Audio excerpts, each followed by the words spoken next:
오늘은 무슨 주일이라고요? 종려주일입니다. 종려주일은 바로 이렇게 이런 날이죠. 예수께서 십자가 죽음을 위해서 예루살렘에 입성하는 날을 기념하는 날입니다. 그래서 예수님은 어린 나귀를 타고 이렇게 사람들의 환호성을 받고 지금 예루살렘으로 입성하고 있습니다.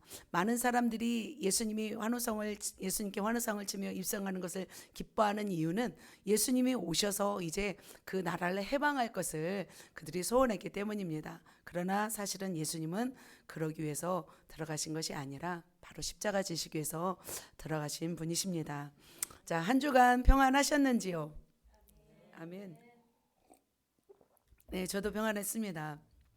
벚꽃이 만발하고 개나리 진달래가 화려하게 피고 있습니다. 그래서 우리 마음에 봄이 찾아왔죠. 이 마음의 봄뿐만 아니라 우리의 영혼에도 봄이 찾아온 적이 있습니다.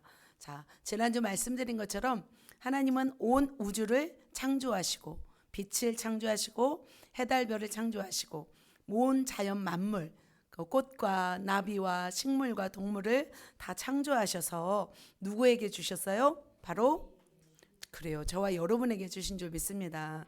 그 은혜와 사랑이 너무 크고 너무나 멋지다는 생각을 했습니다. 여러분도 그렇게 생각을 하셨는지요? 자, 그렇게 하나님이 태초에 천지를 창조하시고 천지 만물을 우리에게 주신 그 사랑보다 더 큰 사랑이 또 오늘 등장합니다. 바로 시대를 초월한 그 순전한 사랑인데 그 사랑을 우리에게 주신 분이 누굴까요? 또 예수 그리스도이십니다.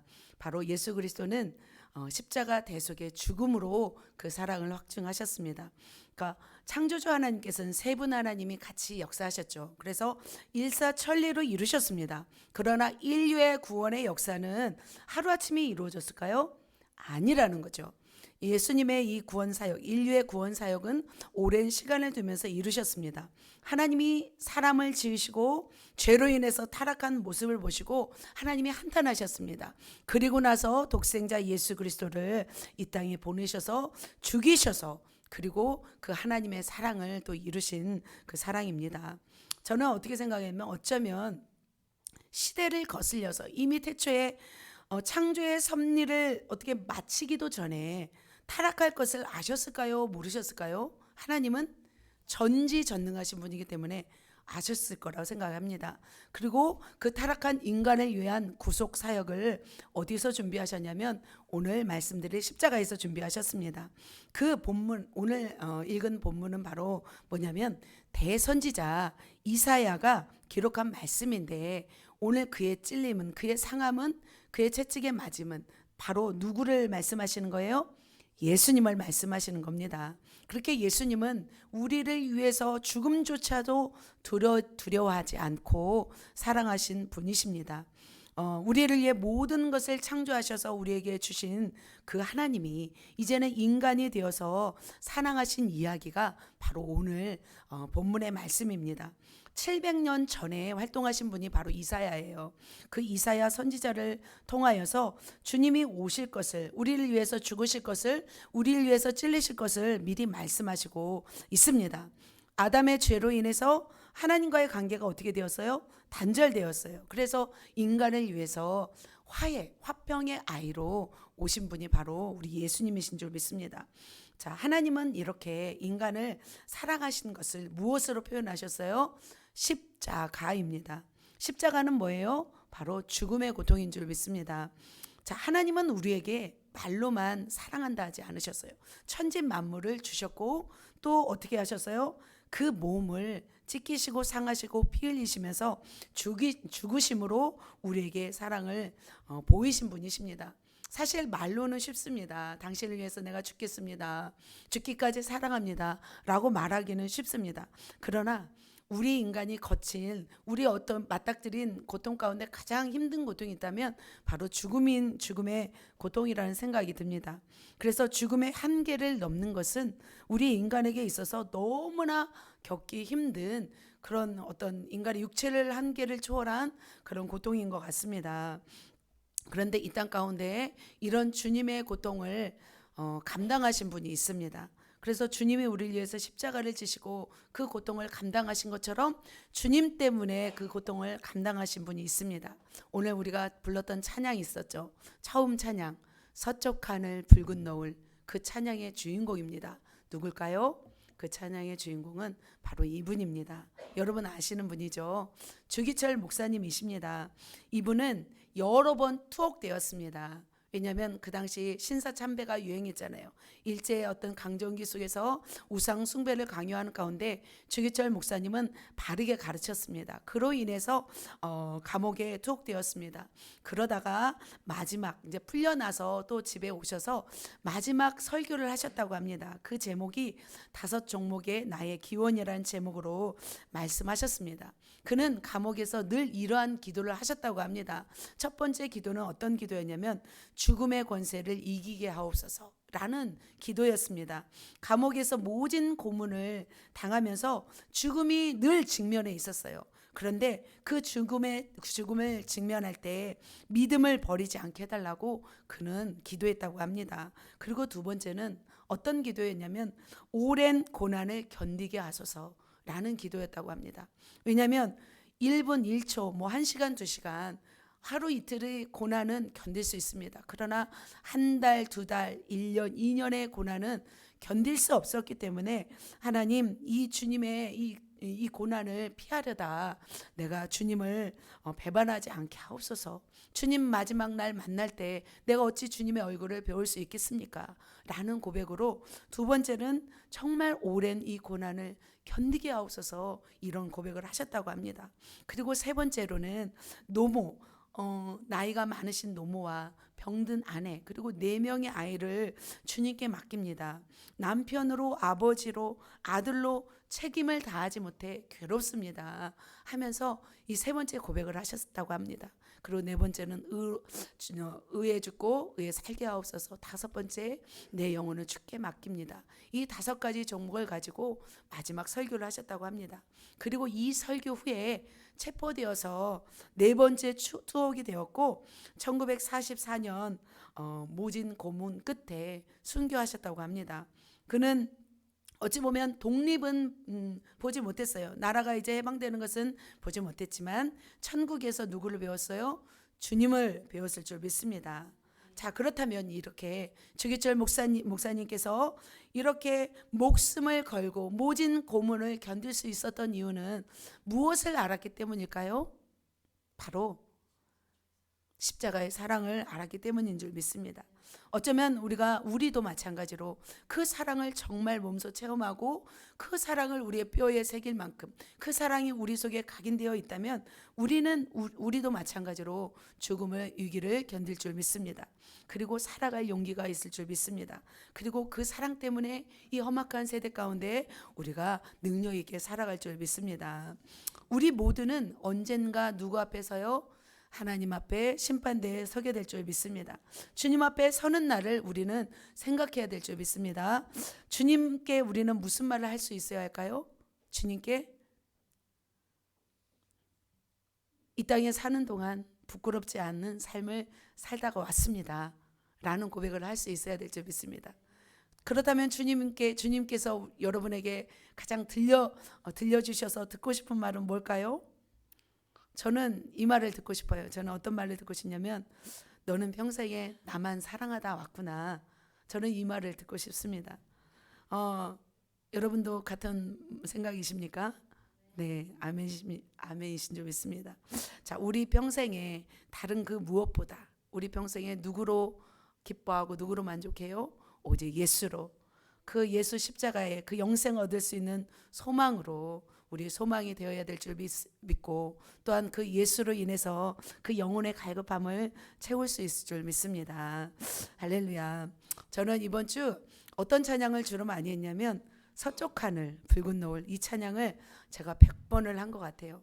계속 오늘 아침에도 했고 계속 들으면서 불렀어요. 저는 이 찬양을 그냥 부르지 않았어요. 저는 가슴으로 불렀어요. 눈물로 불렀고 애타며 불렀습니다. 그리고 그 사랑을 정말 알게 해주십시오. 그 사랑에 대한 애통함이 제 안에 있었습니다. 그래서 주기철 목사님처럼 일제 그런 일제 시대 가운데 신사참배를 강요하는 가운데서 정말 교회가 모두가 머리를 숙이고 하나님을 외면하는 그 순간에 믿음을 지킨 것처럼 앞으로 다가올 이 미래 가운데 어떤 그러한 일이 안 일어날 법이 없잖아요. 그러한 일이 일어날지라도 정말 믿음을 지키고 순교하는 각오로 살아가고 싶은 마음이 들었습니다. 저와 여러분도 그렇게 믿음을 지키시길 예수님의 이름으로 축복합니다. 아멘. 오늘 본문의 말씀은 시대를 초월한 순전한 사랑이라는 제목으로 말씀을 전할까 합니다. 저는 이 제목을 다르게 또 생각했습니다. 시대를 초월하여 응고된 피의 사랑으로 살아가기를 여러분에게 축복합니다. 정말 그 생각이 들었어요. 피가 응고되면 얼마나 진한지 모릅니다. 예수님의 사랑이 그런 사랑이 아닐까라는 생각이 들었습니다. 그래서 오늘 말씀을 들으면서 그 사랑이 얼마나 진한지, 얼마나 순전한지 여러분 알게 되실 것입니다. 그래서 그 순전한 사랑으로 오신 피의 값으로 피값을 다 지불하고 우리를 위해서 대신 죽으신 그 예수님이 어떠한 모습으로 오셨고 그리고 어떤 희생을 통하여 우리를 살리신 그 대가를 치르셨는지 말씀드리도록 하겠습니다. 그래서 이 말씀을 들으면서 우리의 삶이 변화가 되고 또 우리 또한 정말 주기철 목사님처럼 순교적인 신앙으로 모두가 살아내시기를 예수님의 이름으로 축복합니다. 아멘. 오늘 본문의 말씀을 들어갈 때 좀 배경을 소개하도록 하겠습니다. 자, 이사야의 배경이 된 때는 바로 보이시나요? 이사야 미가 보이시나요? 맨 아래쪽 무슨 왕이에요? 히스기야. 자, 맨 아래 보이시죠? 자, 이사야의 기록이 배경이 된 때는 바로 이 히스기야. 므낫세 아몬, 히스기야, 므낫세 아몬까지 이렇게 살아있던 요시야까지 살아있었나요? 요시야 전까지 좀 살아있었습니다. 자, 히스기야 왕 때에 있었습니다. 그 시대 배경입니다. 자, 히스기야의 아버지 아하스는 대조적으로 어디를 좀 두려워했냐면 아수르를 두려워하였습니다. 그 당시 아수르는 최대 강국이었습니다. 맨 위로 올라가면은 자, 아수르에 의해서 북이스라엘이 멸망합니다. 722년에 멸망한데 그 밑에 왕이 바로 누구였어요? 히스기야였어요. 바로 아수르에서 북이스라엘은 멸망하였고 그 남유다는 히스기야가 통치하고 있었던 시대였습니다.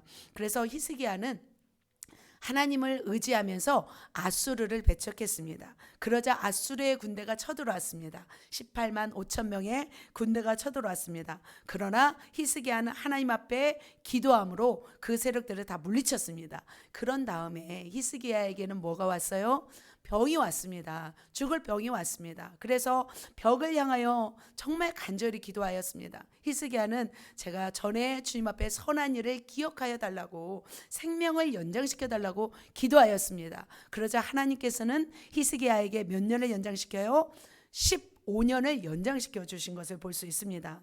그래서 15년간을 연장한 은혜를 있습니다. 그런데 그때 연장하고 살아났을 때 그 당시 바벨론의 사람들이 사절단이 찾아옵니다. 왜냐하면 그 당시 바벨론 제국은 굉장히 작은 나라였습니다. 큰 강대국 아수리에 속해 있는 변방에 있는 작은 나라가 바로 바벨론 제국 바벨론이었습니다. 그래서 그 바벨론은 히스기야를 찾아옵니다. 왜 찾아왔냐면 그 당시에 어떻게 보면 최대 강국을 물리친 이 이스라엘의 그 작은 그 유다의 히스기야 왕이 대체 어떻게 그렇게 이겼는지 알기 위함이 아니었을까 생각이 듭니다. 그래서 정치적인 목적을 가지고 찾아왔습니다. 그런데 히스기야는 여기서 대실수를 합니다. 어떤 실수를 하냐면 국가의 모든 보물 창고를 열어줍니다. 그리고 국가에 있는 모든 무기고를 다 공개해 버립니다. 그러자마자 이사야가 히스기야를 책망합니다. 뭐라고 책망해요? 이 나라가 이제는 왜 보여줬습니까? 이제는 이 나라가 바벨론에 의해서 이제 침략당하고 빼앗길 것이고 그곳에서 포로로 끌려갈 것을 이사야 선지자가 예언하는 것을 볼 수 있습니다. 그래서 이 사건을 전환점으로 해서 이제 이사야가 두 가지를 예언합니다. 첫째는 어떤 예언을 하냐면 바벨론 왕국에 의해서 포로 생활할 것을 예언하게 됩니다. 그리고 나서 그렇게 포로 생활이 끝난 다음에 유다의 구원과 해방을 또 예언하는 것을 볼 수 있습니다. 그래서 구원의 역사를 예언하신 것을 말씀하시면서 오늘 본문의 말씀을 사실 말씀합니다. 하나님의 종 메시아가 등장할 것을 말씀하는 것을 볼 수 있습니다. 이처럼 이사야는 이스라엘 향한 굉장히 무서운 심판을 전하면서 동시에 유일한 소망, 누구예요? 메시아를 통한 유일한 소망을 말씀하고 있는 것을 볼 수 있습니다. 그런데 자, 이렇게 이사야를 통해서 메시아가 올 때 그 당시의 상황들을 말씀합니다. 과연 그렇다면 이사야를 통해서 예수님이 이 땅에 오시고 메시아가 이 땅에 왔을 때 그때 반응이 어떠한지를 바로 이사야가 또 말씀하고 있습니다. 우리 보면 우리 본문의 말씀을 통해서 한번 그때 사람들의 반응이 어떠했는지 한번 읽도록 하겠습니다. 시작. 우리의 전한 것을 누가 믿었느뇨?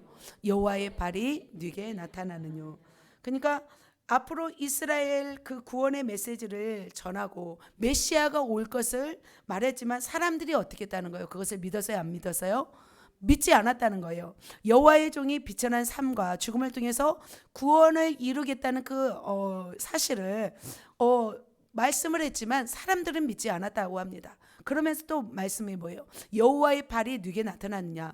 여호와의 발이 분명히 나타났음에도 불구하고 선지자 이사야를 통해서 메시아에 대해서 전했건만 사람들은 믿지 않았다는 거예요. 그러니까 신약 시대부터 사람들은 믿지 않았는데 지금도 믿어요, 안 믿어요? 지금도 믿지 않는다는 거죠. 많은 유대인들이 예수님을 메시아로 믿어요, 안 믿어요? 믿지 않고 있습니다. 자, 그렇다면 그들은 왜 이 메시아를 믿지 않았을까요? 우리 한번 말씀을 한번 보도록 하겠습니다. 그 당시 예수님의 모습 때문이었습니다. 예수님의 모습이 어떠하였길래 사람들이 믿지 않았는지 보도록 하겠습니다. 자, 53장 2절입니다. 같이 읽겠습니다. 시작.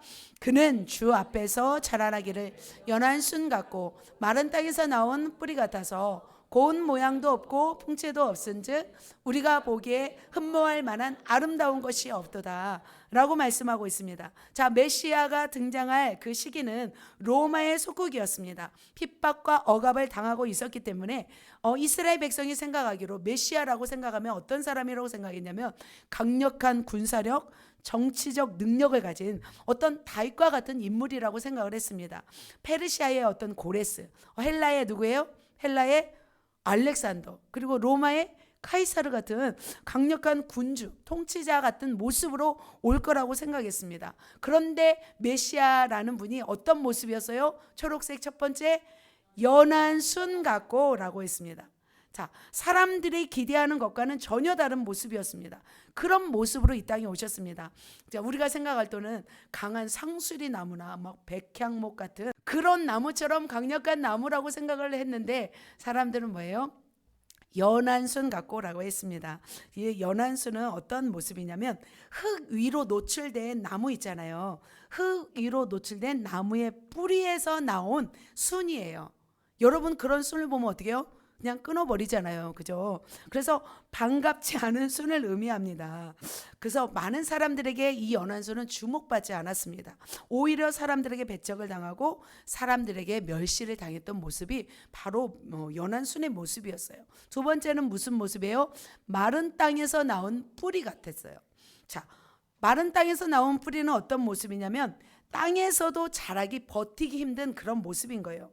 그러니까 비가 내리지 않은 불모지 사막과 같은 곳에서 자라나는 그런 뿌리인 거죠. 그러니까 생명을 어떻게 보장할 수 있어요, 없어요? 생명을 보장할 수 있는 모습이 아니었던 거죠. 바로 여호와의 종 이 메시아의 모습은 이 여호와의 종 메시아 그 예수 그리스도가 생존할 당시에 그 상황은 굉장히 척박하고 힘든 상황에서 살아내야 할 그런 모습이었습니다. 실제로 예수님은 광야 같은 세상에서 살았습니다. 자, 세 번째 모습은 어떤 모습이죠?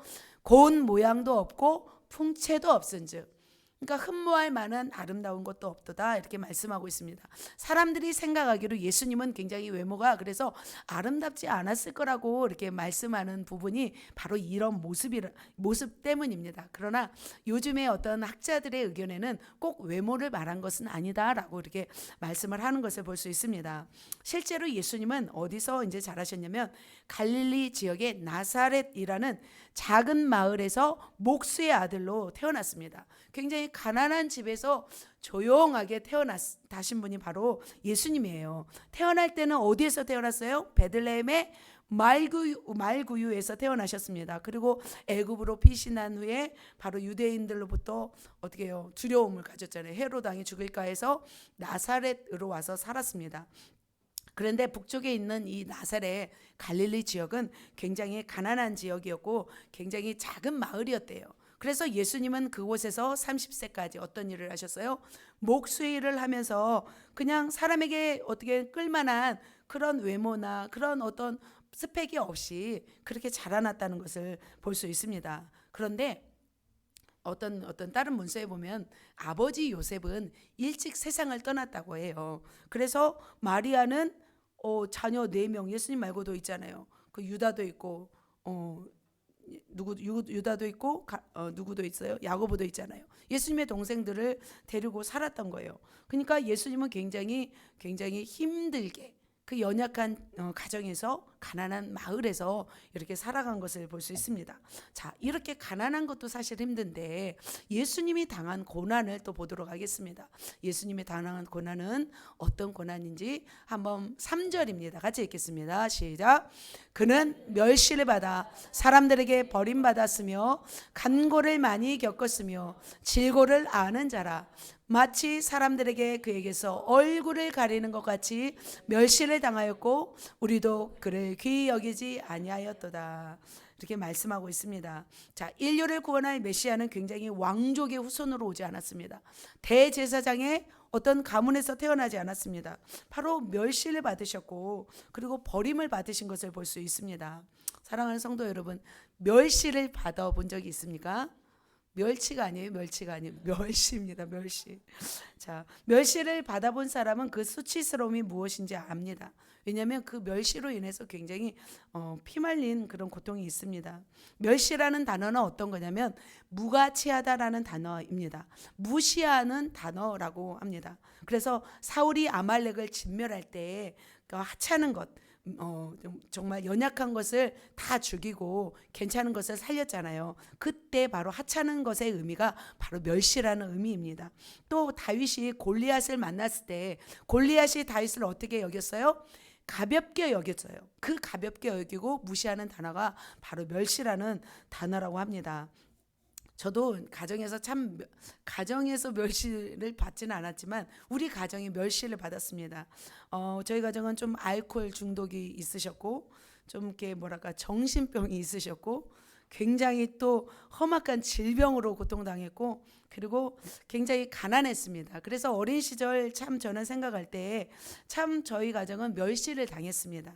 그래서 하나님 저는 왜 이렇게 제가 좀 멸시를 안 당하게 생겼나요? 좀 불쌍하게 안 보시는 것 같아요. 저 굉장히 불쌍한 사람이에요. 자, 아무튼 저 이런 가정에서 제가 태어났습니다. 저는 그래서 부유한 가정은 아니어도 명문가는 아니어도 저는 정말 평범하기만 해도 내가 이렇게 수치스럽지 않을 텐데 라는 생각을 했습니다.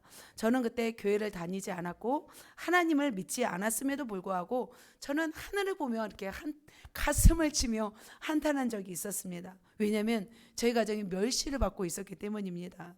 그래서 저는 저희 가족 모두가 오빠와 동생이 다 정신적인 이 마음적인 질환을 갖고 있어요. 왜냐하면 이 멸시를 받았던 이 가정에서는 온전하게 성장할 수가 없기 때문이죠. 그런데 저도 이렇게 멸시를 받았는데 하물며 우리 주님은 저는 그냥 하찮은 인간이잖아요. 그런데 우리 주님은 어느 정도 멸시를 받으셨냐면 자, 빨간 글씨 한번 읽겠습니다. 시작. 그에게서 얼굴을 가리는 것 같이. 자, 이 뜻이 우리는 잘 몰라요. 무슨 뜻이냐면 이스라엘 백성들은 예수님의 얼굴을 가렸다고 했어요. 이건 뭐냐면 사람들이 등을 돌리는 행위예요. 이스라엘 사회에서 등을 돌리는 사람은 딱 한 사람이래요. 어떤 존재냐면 문둥병 환자, 나병 환자는 사람들이 얼굴을 이렇게 돌리셨대요. 바로 예수님이 이렇게 사람들에게서 얼굴을 돌리셨다는 거죠. 아니, 사람들이 예수님을 보고 쳐다보지 않았다는 거죠. 바로 그 천대함, 예수님을 멸시함이 어떻다는 증거예요? 그게 달았다는 것을 볼 수 있습니다. 자, 그렇다면 우리 주님이 이렇게 멸시를 당하셨는데 왜 그렇다면 멸시를 받아야 했을까요? 멸시를 받아야 할 이유가 없습니다. 그 고난과 이유가 있습니다. 바로 3절입니다. 같이 한번 읽겠습니다. 시작. 그의 찔림은 우리의 허물 때문이요 그가 상함은 우리의 죄악 때문이라. 그가 징계를 받음으로 우리는 평화를 누리고 그가 채찍에 맞음으로 우리는 나음을 받았도다. 오늘 이 말씀을 가지고 좀 더 구체적으로 말씀드리도록 하겠습니다. 예수님이 찔리셨습니다. 누구 때문에요? 우리 때문에. 보면은 말씀에도 보면은 네 가지가 다 말해요. 예수님이 이런 고난과 멸시를 받아야 할 이유가 없어요. 자, 누구 때문? 우리 네 번이나 나오고 있습니다. 결국 예수님이 멸시를 받는 이유는 우리 때문이라는 거예요. 그런데 구체적으로 예수님의 당한 고난을 말씀드립니다. 첫 번째는 뭐예요? 예수님은 어떠셨어요? 찔리셨어요. 뭐에 찔리셨을까요? 가시면류관에 찔리셨습니다. 그리고 또 뭐에 찔리셨어요? 네, 못에 찔리셨습니다. 창에 찔리셨습니다. 자, 예수님은 가시면류관에 머리를 찢기셨고 손과 발에는 대못으로 찔리셨습니다. 그런데 무엇 때문에 이 고통을 당한 거예요? 우리의 허물 때문이라. 우리가 말씀을 깊이 생각해야 돼요. 자, 우리의 뭐 때문에? 허물 때문이라고 말씀하고 있습니다. 만약 예수님이, 그런데 우리가 십자가 목걸이를 다 하고 있잖아요, 어떤 분들은. 그런데 만약 예수님이 총에 돌아가셨으면 우리는 목걸이에 뭘 걸고 다닐까요? 총을 걸고 다닐까요? 그러니까 아니라는 거예요. 예수님은 찔림을 받도록 이미 예언되어 있다는 거예요.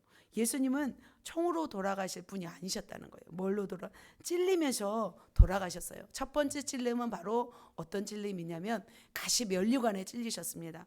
이 가시는 이렇게 흔히 있는 그런 식물이래요. 이스라엘 땅에 보면은. 그런데 이 가시나무에서는 뭐가 흘러나오냐면 끈적끈적한 수액이 흘러나온대요. 그런데 이 수액에는 독성이 있대요. 이 독성이 몸에 닿으면 피부에 물집이 생긴대요. 이 가시에 찔리면 그리고 두통과 복통이 일어난대요. 그리고 입술에는 경련이 일어나기도 한다고 합니다. 그래서 목이 아프고 구토 증상이 일어나는 것이 바로 이 가시에서 나오는 액체라고 합니다. 바로 예수님은 우리의 허물 때문에 이 가시면류관에 머리에 찔리고 심한 두통을 겪게 되셨다는 것입니다. 두 번째로는 뭐에 찔리셨냐면 못에 찔리셨습니다. 자, 손발에 못에 찔리셨습니다. 십자가형은 그 당시 로마 제국 시대에 존재했던 가장 악명 높은 법정 최고형이었습니다. 끔찍해서 사람들이 이 십자가에는 죽지 않으려고 했습니다. 그래서 로마인에게는 이 벌을 허용하지 않았습니다. 자, 이렇게 십자가형을 지시기 위해서는 또 어떤 일을 해야 되냐면 옷을 다 벗겨내셔야 합니다. 그래서 예수님은 나체로 십자가에 달리셨습니다. 가장 어떤 잔혹한 형벌 중에 하나였는데 바로 이 십자가에 딱 달리셔서 그냥 끈으로 묶는 것이 아니었습니다. 손과 발에 못을 박았습니다. 이 못의 크기는 5인치에서 7인치라고 합니다. 그래서 15cm에서 20cm 그 중간에 그런 사이즈입니다. 그래서 이 못을 통해서 인간의 몸을 지탱하는 거죠. 그래서 손목 중간에 박았고 발 뒤꿈치에 박았던 것을 볼 수 있습니다. 얼마나 아프셨을까요? 작은 우리의 바늘만 찔러도 너무나 고통하잖아요. 주사를 맞는 것도 힘들잖아요. 그런데 예수님은 이 손과 발에 못을 박히셨습니다. 가시면류관에 찍히셨습니다. 그냥 탱자가시가 아니라는 거죠. 독성이 강한 가시면류관에 예수님이 찍히신 것은 우리의 뭐 때문에? 허물 때문에. 그렇다면 우리의 허물은 무엇일까요? 우리의 허물은 그냥 작은 실수가 아니라는 거예요. 사소한 실수나 연약함이 아니라는 거예요. 어떤 인간이 하나님을 향한 그 근본적인 죄악인데 어떤 죄악이냐면 스스로 알면서 반항하는 의지. 이것이 바로 허물이래요. 그러니까 우리의 힘으로는 도저히 벗어날 수 없는 이 반항의 기질이고 죄악의 기질이 바로 허물이래요. 그래서 시편 32절에 시편 32편 1절에 이런 말씀이 있습니다. 허물의 사함을 받고 자신의 죄가 가려진 자는 복이 있도다. 이 허물의 사함을 받는 자는 바로 그렇게 하나님 앞에 복이 있는 자라고 말씀하고 있습니다. 여러분은 허물투성이입니까? 허물이 없습니까? 아무리 순한 사람이라도 허물이 있습니다. 지렁이도 밟으면 어떻게 해요? 꿈틀거려요. 우리 집에 있는 토끼들도 엄청 반항을 합니다. 잡기만 해도 막 뒷발로 막 핥힙니다. 얼마나 이 작은 미물조차도 반항하는 기질이 있습니다. 이 세상에 허물이 없는 사람은 한 사람도 없습니다. 그 허물을 없애주시기 위해서 예수님이 십자가에 죽으신 것입니다. 사랑하는 성도 여러분, 여러분 안에 어떤 허물이 있는지요? 하나님의 뜻대로 살기 싫어하는 허물, 역기질이 여러분에게 다 있습니다. 저도 부단히 노력했어요. 굉장히 제 기질 가운데 하나는 순한데 고집이 있는 거죠. 순한데 반항하는 기질이 있는 거죠. 그래서 저는 참 인생을 살면서 우리 목사님 앞에 목사님과 이렇게 살면서 참 이 기질을 못 받기 위해서 참 노력했습니다. 그래서 결단한 것이 그거였던 거예요. 내가 이게 주님의 뜻이라면 순종하겠습니다 하면서 제가 그 시간들을 보냈던 생각이 납니다. 그것처럼 우리가 하나님 앞에 사람 앞에 이게 순종하고 산다는 것이 참으로 힘든 것입니다. 그렇게 또 하나님 앞에 잘 사라지던가요? 한번 마음을 결단한 후에 사라지던가요? 그게 바로 우리의 허물이라는 거죠. 우리에게 옳은 말을 해주는 사람의 말을 잘 우리가 듣고 싶던가요? 아니잖아요. 어딘가 모르게는 반항하고 싶은, 정말 듣기 싫은 우리 안에 그런 기질이 있다는 거죠. 거스르고 반항하고 거역하고 싶은 그 인간의 어떤 기질 때문에 하나님은 우리가 어떻게 했어요? 배신했잖아요. 하나님을 어떻게 했어요? 우리가 외면했잖아요. 그러니까 하나님이 우리를 외면한 것이 아니라 인간이 하나님을 외면함으로 인해서 우리에게는 뭐가 왔어요? 영원한 형벌이 왔습니다. 그래서 우리는 하나님 앞에 온전히 순복할 수가 없는 거예요. 지옥으로 떨어질 수밖에 없는 그런 죄악된 기질을 가지고 있는 거죠. 그 허물을 제하기 위해서 예수님이 어떻게 하셨어요? 찔리심을 당하신 거예요. 만일 여러분의 삶 가운데 막 이 거역하는, 반항하는 이 기질이 올라온다면 우리는 뭘 기억해야 할까요? 예수님의 면류관, 가시면류관, 예수님의 찔리심을 우리는 기억해야 될 줄 믿습니다. 그래서 우리 주님이 나를 위해 찔리셨지, 나는 순복한 사람이 되어야지 라고 하시면서 여러분의 이 거역하는 이 반항적인 기질을 십자가에 못 박으시기를 예수님의 이름으로 축복합니다.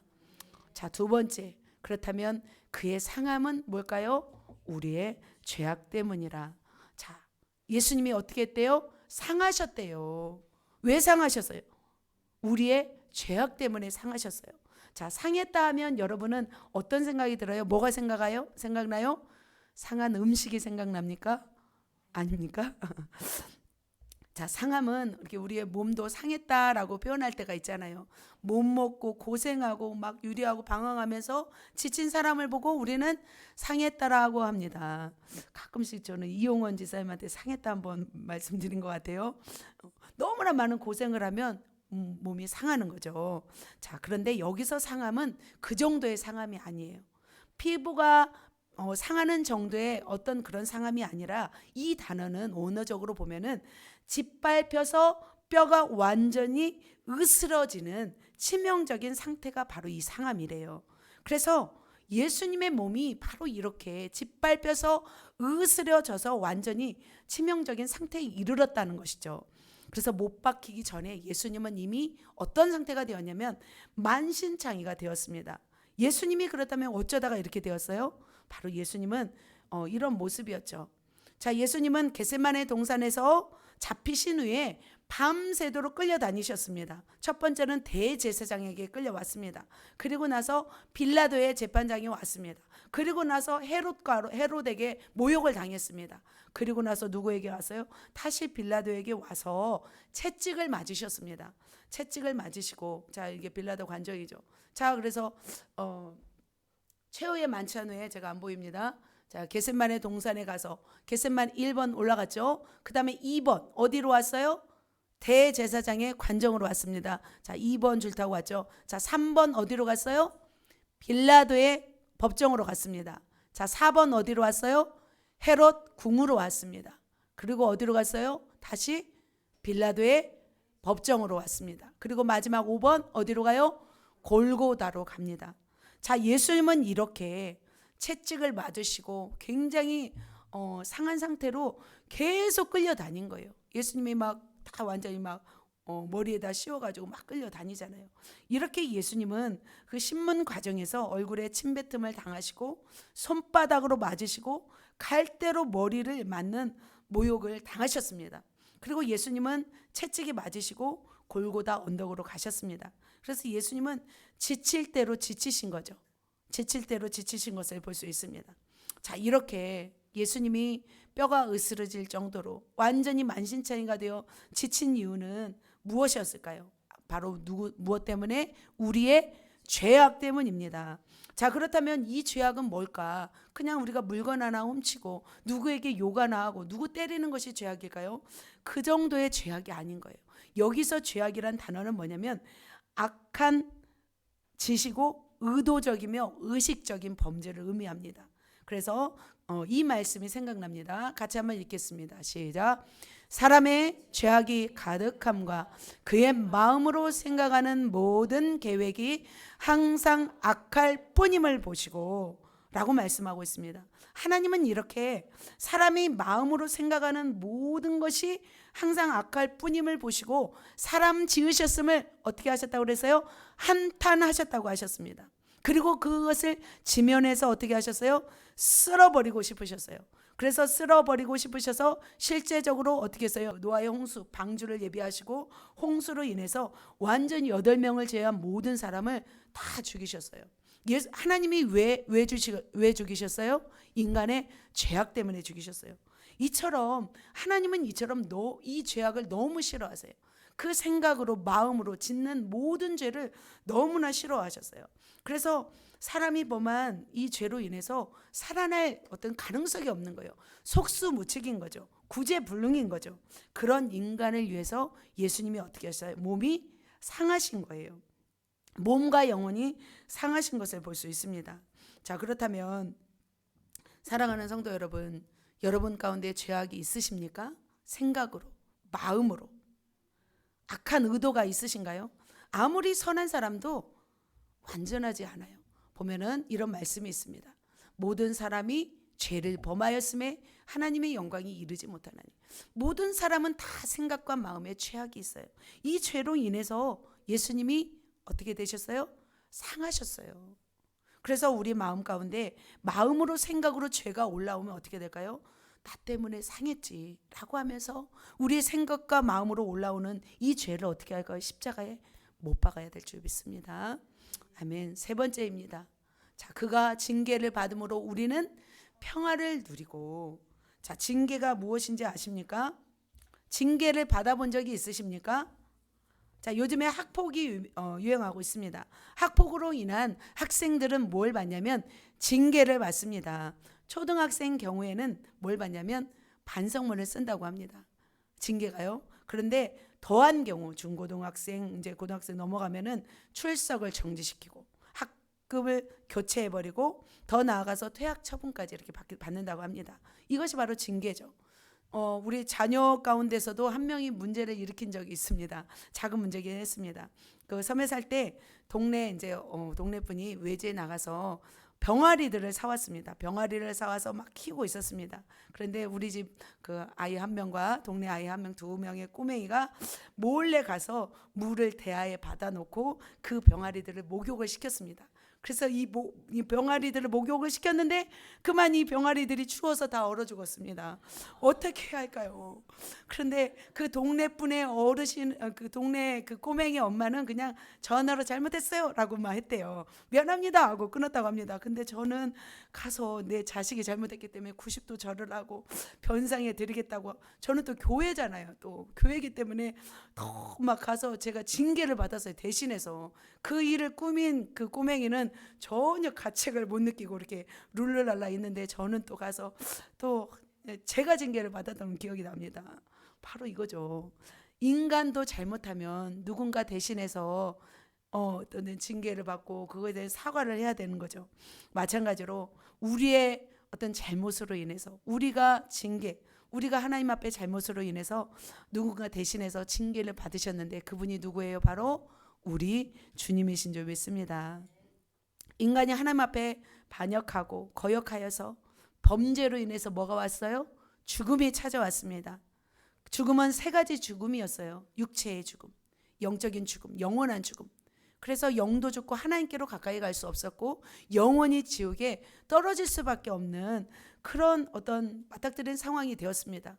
그럼에도 불구하고 그 대가의 징계의 대가를 누가 당하셨냐면 예수님이 당하셨습니다. 그래서 예수님의 그 징계를 받으심으로 인해서 우리의 죄악이 우리가 지옥에 가지 않아도 되고 그리고 하나님께로 우리가 가까이 갈 수 있는 그런 평화를 누릴 수 있게 되었습니다. 사실 우리는 어찌 보면 진노의 자식이죠. 창조주를 배반해서 우리의 운명은 지옥 갈 운명이었습니다. 그러나 누가 대신 징계를 받으셨어요? 우리 주님이 징계를 받으셨습니다. 그래서 우리는 늘 기억해야 합니다. 징계를 받는 자세. 마지막 네 번째입니다. 그가 무엇에 맞음으로? 채찍에 맞음으로 우리는 나음을 입었습니다. 자, 누가복음 23장의 기록에 보면은 이제 빌라도 총독은 마지막으로 예수님이 죄가 없다는 것을 알게 되었어요. 그래서 그를 놓아주려고 했습니다. 그런데 유대인들을 만족시키기 위해서 무엇을 했냐면 채찍을 때리겠다고 하였습니다. 당시 채찍을 한번 보도록 하겠습니다. 예수님께서 감당하셨던 이 전갈 채찍의 실체입니다. 채찍은 39개의 가닥으로 이루어져 있습니다. 그런데 너무나 공포에 매였대요. 그런데 이 곳곳에 쇠구슬, 뼈조각, 그 다음에 흉기를 박아 놓았어요. 그래서 굉장히 아픈 채찍이겠죠. 그리고 참 이것만 해도 아픈데 어떻게 하냐면 이 가죽으로 된 채찍을 물에다 담가 놓은대요. 하루 동안 물에다 담가 놓으면 이 채찍이 어떻게 돼요? 부풀게 되고 굉장히 무거웠어요. 더 아프겠죠. 한번 우리가 경험을 해봐야 될까요? 그래야 알까요? 우리는 생각만 해도 알겠죠. 어떤 건지. 그렇죠. 이렇게 이런 채찍으로 맞으셨는데 이걸로 맞으면은 굉장히 아팠다고 합니다. 그래서 때로는 앞을 때리지 않았대요. 뒤를 때렸대요. 앞을 때리면 내장이 흘러나오기도 했대요. 너무 잔인해서. 그래서 뒤에서 이렇게 때리면 조직이 갈라지고 피가 나오고 뿐만 아니라 뼈가 드러나기도 하였다고 합니다. 뼈가 드러날 정도로 너무나 이 고통이 심한 것이 바로 이 채찍이었다고 합니다. 그런데 이 주님이 채찍에 맞으신 이유는 바로 우리를 어떻게 하기 위해서? 낫게 하기 위해서 이 채찍에 맞으신 거죠. 우리의 영혼과 육체를 온전케 하시기 위해서 예수님이 대신해서 맞으신 거죠. 자, 로마의 황제 가운데 네로라는 황제가 있었습니다. 네로는 붙잡혔어요. 마지막에 붙잡혀서 이제는 어떻게 할 예정이었냐면 저 채찍에 맞을 예정이었대요. 그런데 이 네로가 이 채찍에 맞을 생각을 하니까 너무 고통스러워서 자살을 했다고 합니다. 그래서 사람들은 차라리 채찍에 맞느니 차라리 죽는 게 낫다라고 할 정도로 이렇게 무서울 형벌이 바로 채찍이었다고 합니다. 그런데 예수님이 어떻게 하셔서 이 채찍에 맞으셨어요. 왜 맞으셨어요? 우리를 어떻게 하기 위해서? 낫게 하기 위해서 맞으셨습니다. 자, 저와 여러분 모든 사람은 회복이 필요해요? 안 필요해요? 모든 사람은 회복이 필요합니다. 오늘도 이제 낫기를 소망하면서 이제 외부에서도 오신다고 말씀하셨는데 낫기를 소망하면서 치유 집회를 참석하는 분도 계실 것입니다. 그런데 우리가 회복되고 낫게 되는 이유는 뭐 때문이에요? 바로 주님이 채찍에 맞으셨기 때문이에요. 이 성경에 그대로 기록되어 있습니다. 어떻게 보면은 이 우리가 회복이 필요한 이유는 사단으로 인해서 죄로 인해서 우리가 관리하지 못함으로 인해서 우리는 병이 왔잖아요. 우리의 육신과 영혼의 병이 왔잖아요. 그런데 우리를 낫게 하시기 위해서 예수님이 어떻게 했어요? 대신해서 채찍에 맞으셨어요. 대신해서 채찍에 맞으심으로 인해서 우리가 나을 수가 있는 거예요. 이 땅에 살면서 평생토록 정신병, 마음병, 육체의 질병으로 살아가지 않도록 하나님이 맞으시고 이 땅에 살면서 그렇게 고통해도 내가 낫게 해주마, 내가 대신해서 맞아줄게 하시면서 이렇게 맞으신 거예요. 저도 기억이 납니다. 제가 아까 우리 가정에 대해서 멸치의 가정 아까 얘기했죠. 기억이 나요. 그토록 우리 가정에서는 빛이 없었어요. 소망이 없었어요. 그런데 제가 대학교 다닐 시절 저희 엄마가 강원도에 있는 하늘산 기도원에 다녀오시더니 그날 놀라운 변화가 있었어요. 저는 아직도 그날을 기억합니다. 예전에 초라하고 힘없고 연약한 모습이 아니었어요.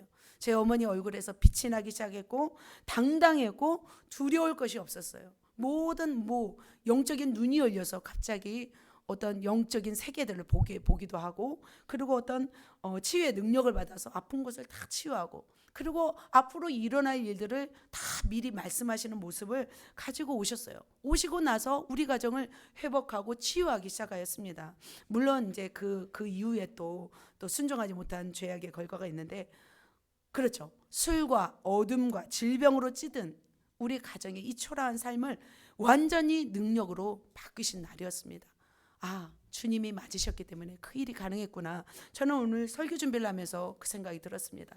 저도 마찬가지로 그렇게 초라한 아이가 하나님 하늘을 보며 한탄했던 제가 그 이후로 제가 신학을 가게 되었고 하나님의 사명을 감당하는 종이 되었습니다. 바로 예수님이 우리를 낫게 하신 것입니다.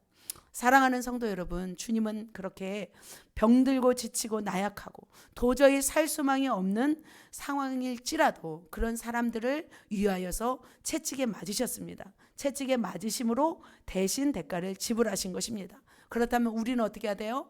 그것을 믿고 기도하며 나아간다면 우리 안에도 우리 삶에도 치유의 기적이 일어날 줄 믿습니다. 아멘. 그래서 비행기가 이륙하기 전까지는 에너지가 많이 소비가 됩니다. 그러나 이륙한 후에는 어떻게 해요? 안정된 궤도가 되어서 가볍게 날아가잖아요. 마찬가지예요. 우리의 삶에도 굉장히 살아가려면 버거워요. 힘들어요.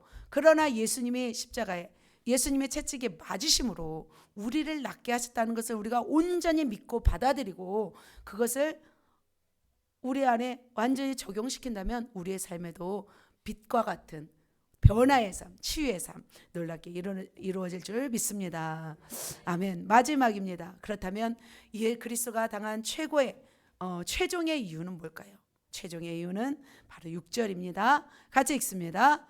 우리는 다 양 같아서 그릇 행하여 각기 제 길로 갔거늘 여호와께서는 우리의 죄악을 그에게 담당시키셨도다. 아멘. 그리스도가 저주를 받은 것은 바로 우리의 죄를 대신해서 담당하셨기 때문입니다. 죄가 전혀 없는 완전한 의인이신 메시아 예수 그리스도께서 다른 사람의 죄를 대신해서 징벌을 받게 하신 것은 하나님의 은혜인 줄 믿습니다. 이런 통로를 사용하지 않고서는 우리의 죄의 문제가 해결되지 않기 때문이죠. 그래서 무제한 자기 아들 예수 그리스도를 통해서 이렇게 죄악을 짊어 주시고 그를 심판하셔서 우리를 살게 하셨습니다. 여러분 값진 진주를 보신 적이 있습니까? 값진 진주는 아무 데서나 나오지 않습니다. 고난 속에서 빚어집니다. 고난 없는 희생이 있을까요? 저는 없다고 생각합니다. 한 알의 밀알이 땅에 떨어져 죽지 아니하면 한 알 그대로 있고 죽으면 많은 열매를 맺느니라 말씀하고 있습니다. 말씀처럼 우리도 희생 없이는 열매를 거둘 수 없다는 것을 우리가 깨닫게 됩니다. 예수님은 그렇게 희생하셨습니다. 작고 초라한 모습으로 이 땅에 오셔서 온갖 수모와 순환을 다 고초를 당하신 후에 십자가에 죽으시면서 그 과업을 이루셨습니다. 한번 이루신 이 큰 일로 인해서 영원히 찬송을 받으시고 영광 받으시기에 합당하신 그분은 육체로 오셔서 그 일을 감당하셨습니다. 그래서 다시 한번 말씀드리면 찔리셨습니다. 가시면류관에 창에 못에 찔리셨습니다. 질고와 슬픔을 당하셨습니다. 대신해서 당하셨습니다. 많은 사람들이 의인을 위해서 죽을 수가 있습니다. 자신을 위해서 자식을 위해서 죽을 수가 있습니다. 그러나 죄인을 위해서 죽는 자가 없습니다. 그러나 예수 그리스도는 우리가 아직 죄인 되었을 때에 십자가의 죽으심으로 우리에 대한 하나님의 사랑을 확증하신 분이 우리 예수님이십니다. 시대를 초월하여 대속의 사랑으로 인해서 우리는 이제는 영원한 지옥 형벌에서 영원한 천국으로 이제는 이동함을 받게 되었습니다. 여러분 어떠신지요? 이제는 우리가 정면 승부해야 될 줄 믿습니다. 무엇을 정면 승부할까요? 나에게 해악을 끼쳐도 우리는 소스라치게 놀라잖아요. 그 사람을 경멸하는 눈빛으로 보고 또 마음으로는 저주하고 싶은 우리의 그 악한 본성을 거슬려서 이제는 원수까지 사랑할 수 있는 사람이 되기를 우리는 승부해야 될 줄 믿습니다. 우리가 정면 승부해서 그러면 우리가 승리하기 위해서는 누구의 사랑을 알아야 될까요? 바로 십자가, 하나님의 사랑을 알아야 될 줄 믿습니다. 그 사랑을 경험하시기를 예수님의 이름으로 축복합니다. 사랑하는 성도 여러분, 이제 말씀을 정리합니다. 예수님이 오시기 전에 700년 전에 이사야를 통해서 예언하신 지 지금 몇 년이 지났어요? 예수님이 또 오셨잖아요. 2000년이 또 지났어요. 2700년이 지났죠.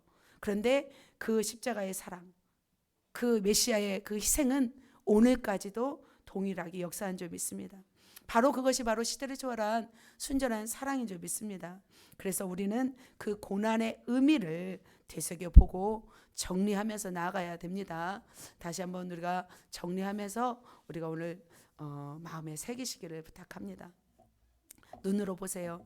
자, 오늘 말씀을 들으시면서 찔림, 상함, 징계, 채찍, 이것을 통해서 우리는 어떻게 됐어요?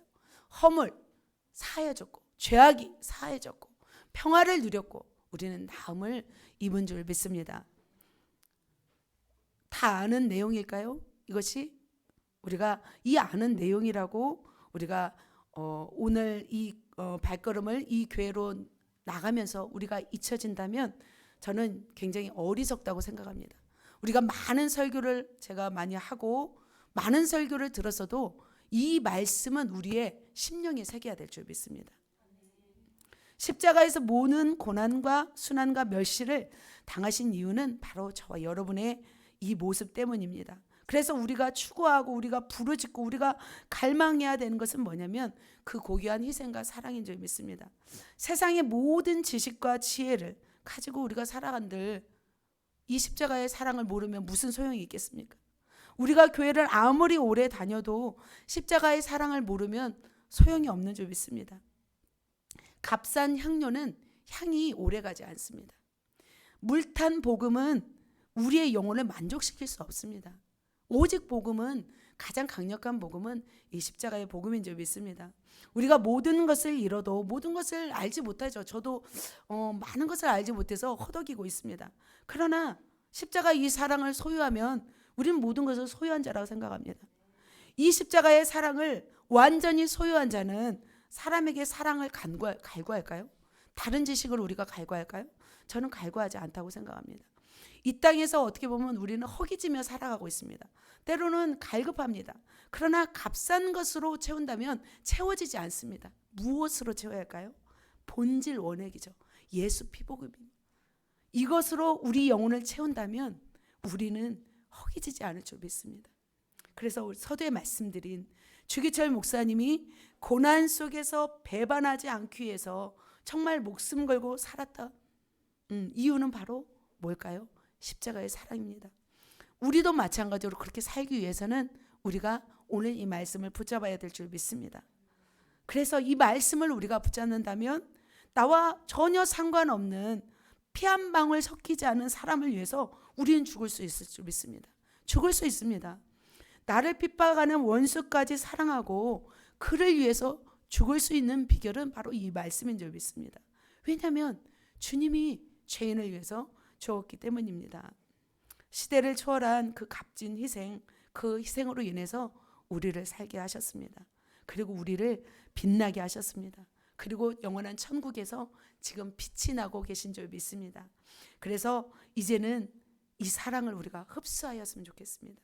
그래서 오늘 다 흡수하지 못한다면 한 주간 고난 주간을 겪으면서 십자가를 묵상하면서 그 사랑을 온전히 우리 안에 흡수할 때 우리 영혼이 배부르게 될 것이고 우리 영혼이 강해질 것이고 그 사랑으로 인해서 우리는 모든 삶, 이 마지막 주님 오실 때를 감당하실 줄 믿습니다. 그 사랑이 오늘도 완전히 녹아지게 해요. 그냥 가벼운 약한 향이 아니라 진한 향으로, 그리고 물보다 진한 피의 복음이기 때문에 피가 좀 진하잖아요. 그 진한 사랑을 오늘도 경험하시고 그 마음에 새기셔서 정말 살아내시기를, 십자가를 살아내시기를 예수님의 이름으로 축복합니다. 그 사랑으로 인해서 정말 우리에게 맡겨진 영혼들, 힘든 영혼들 우리가 그 사랑으로 녹여내시고 우리가 품어내시기를, 저도 동일하죠. 품어내시기를 예수님의 이름으로 축복합니다.